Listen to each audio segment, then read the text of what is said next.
له هات العضمايه دي، قال له لا استنى، قال له هات العضمايه دي. المهم راح عرض عليه 10,000 جنيه فوق اجرته، عرض عليه 10,000 جنيه فوق اجرته. الله وبركاته. الفيديو ده مهم جدا ليكم ولينا ولكل الناس.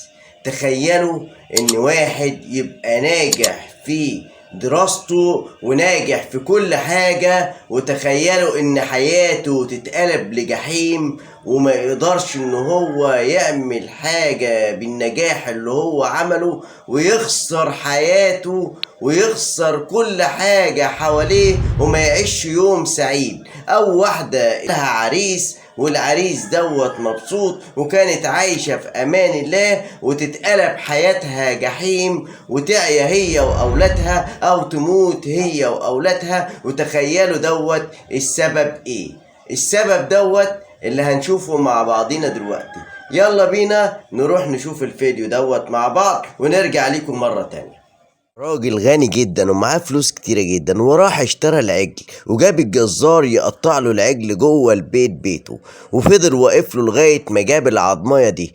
قال له هات العضماية دي، قال له لا استنى، قال له هات العضماية دي. المهم راح عرض عليه 10,000 جنيه فوق اجرته، عرض عليه 10,000 جنيه فوق اجرته، مع انه هو صاحب العجل وصاحب المكان.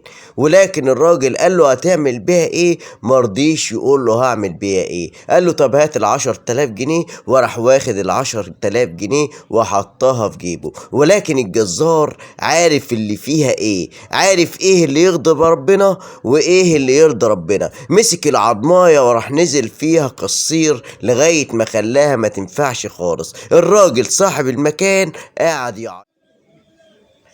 وطبعا زي ما حضراتكم شفتم كان عنده استعداد يدفع 10,000 جنيه للجزار عشان ياخد حتة العضماية ديت.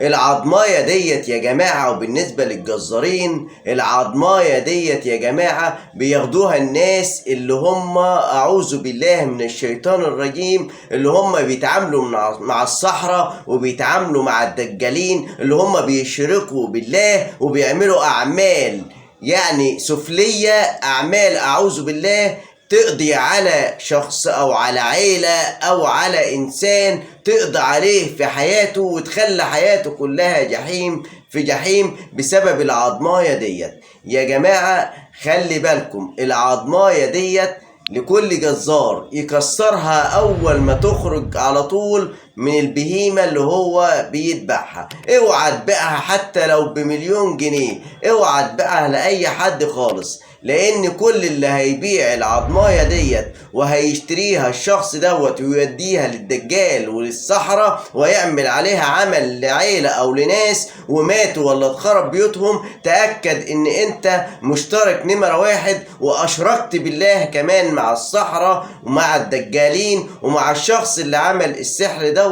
ويوم القيامة هيبقى حسابك حساب شديد جدا، وهتبقى في اعماق جهنم واعوذ بالله من الشيطان الرجيم. لو عجبكم الفيديو دوت يا جماعة يا ريت تشيروه، مهم جدا تشيروه. وعلى فكرة الناس اللي كانت موجودة في الفيديو ديت، الناس دي كانوا عاملين فيديو تمثيلي عشان خاطر يوصلوا لحضراتكم المعلومة، ولكن هم ناس محترمين جدا. وكده وصلنا لنهاية الفيديو، وما تنسوش تصلوا على الحبيب النبي صلى الله عليه وسلم. ونختم الفيديو دلوقتي.